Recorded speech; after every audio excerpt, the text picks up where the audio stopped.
రిజర్వేషన్ల అంశం బంగ్లాదేశ్లో బీభత్సం సృష్టించింది. అల్లర్ల కారణంగా దేశానికి తీరని నష్టం జరిగింది. ప్రస్తుతం బంగ్లాదేశీ తీవ్ర ఆర్థిక సంక్షోభాన్ని ఎదుర్కొంటుంది. తాత్కాలిక ప్రభుత్వం ఆర్థికం కోసం ప్రపంచ బ్యాంకు సాయం కోరినట్లుగా స్థానిక మీడియాలో పెద్ద ఎత్తున కథనాలు వెలువడ్డాయి.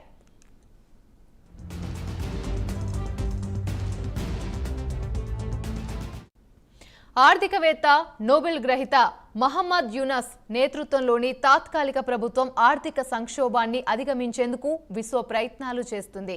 తమకు ఆర్థిక మద్దతు అందించాలని ప్రపంచ బ్యాంక్, IMF, ADBలను సాయం కోరింది. $8 బిలియన్ సమకూర్చాలని విజ్ఞప్తి చేసింది. ప్రస్తుతం బంగ్లాదేశ్ విదేశీ అప్పులు $100 బిలియన్ పైగానే ఉన్నాయి. ఈ రుణాలు చెల్లించడానికి IMF నుంచి $300 బిలియన్, పునరావాస కార్యక్రమాలకు మరో $300 కావాల్సి ఉంది.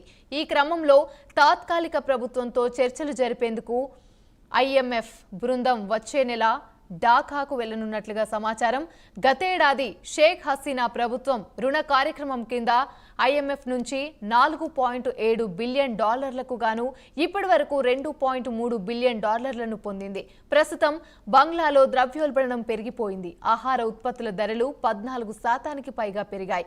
13 ఏళ్లలో ఇదే అత్యధికం. ఇలాంటి పరిస్థితుల్లో బ్యాంకింగ్ రంగంలో ఒత్తిడిని అధిగమించేందుకు యునాస్ ప్రభుత్వం ప్రపంచ బ్యాంకును సాయం కోరినట్లు సమాచారం.